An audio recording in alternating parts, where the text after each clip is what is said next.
Jangan merusak hubungan orang lain. Amsal 6 ayat 19. Seorang saksi dusta yang menyembur-nyemburkan kebohongan dan yang menimbulkan pertengkaran saudara. Ada orang tuh yang suka jahil, usil, ngurusin rumah tangga orang, keluarga orang, anak orang, suami orang, sehingga tanpa sadar omongannya itu merusak hubungan orang lain. Saya percaya dalam hidup ini kita pengen punya hubungan yang baik dengan semua orang. Karena itu jangan rusak hubungan orang lain.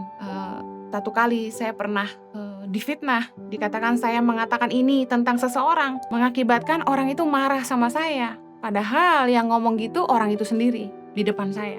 Kadang-kadang heran lihat bagaimana orang bisa mengarang-ngarang cerita. Apa yang kita nggak ngomong, mereka bilang kita ngomong.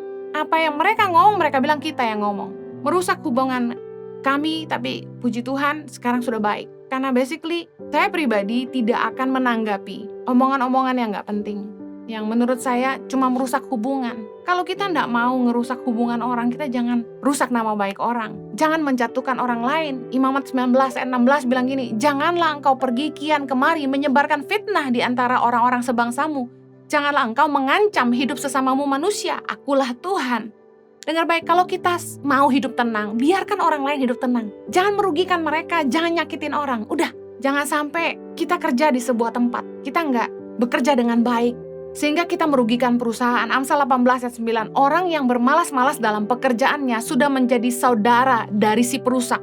Banyak perusahaan tuh yang nggak maju, bahkan mengalami kerugian. Karena orang-orang yang harusnya bekerja dan menjalankan tugasnya, mereka dibayar untuk itu, mereka tidak kerjakan dengan baik. Omset turun, target nggak sampai. Kenapa?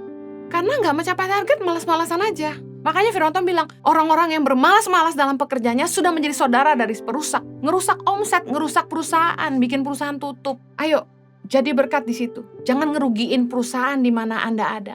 Kalau kita pengen dipercaya Tuhan, berkat punya kita sendiri, harta milik kita sendiri, Firman Tuhan katakan dalam Lukas 16 ayat 12, kita harus setia dalam harta orang lain. Kalau kita nggak mau satu hari perusahaan kita dirugikan orang, jangan sampai kita ngerugiin perusahaan orang. Jangan nyebarin isu tentang produk orang lain atau usaha orang lain sehingga merugikan mereka. Persaingan-persaingan kotor seperti ini seringkali kita lihat bagaimana dibelas di sosial media. Di Indonesia ini hoax cepat sekali menyebar dan merusak nama baik produk-produk yang sebenarnya cuma omong kosong aja. Orang-orang sebarkan gosip itu sehingga orang takut beli produknya. Yuk kita berhenti main-main kotor seperti itu. Jangan ngerugiin orang lain kalau kita juga nggak mau dirugiin. Prinsip dasar dalam memperlakukan orang lain adalah apa yang kita mau untuk diri kita sendiri. Jangan perlakukan orang seperti itu kalau Anda nggak mau diperlakukan seperti itu. Jangan merendahkan orang. Kalau Anda nggak suka dihina, jangan hina orang lain. Kalau Anda ingin dihargai, hargai juga orang lain.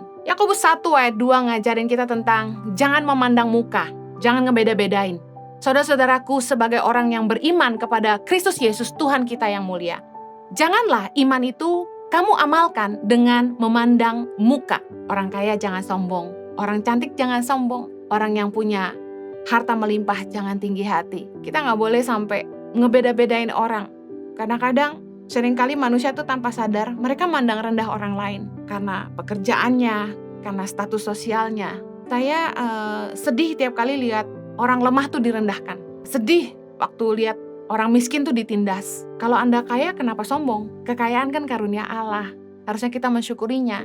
Orang yang sombong adalah orang yang merasa dia lebih baik dari orang lain. Nah, seringkali orang-orang sombong ini yang suka sekali merendahkan orang lain gitu. Seperti seolah-olah orang lain tuh nggak ada harganya, nggak ada nilainya gitu. Orang menjadi sombong ketika dia mulai membandingkan dirinya dengan orang lain dan mulai melihat orang lain tuh lebih rendah dari dia.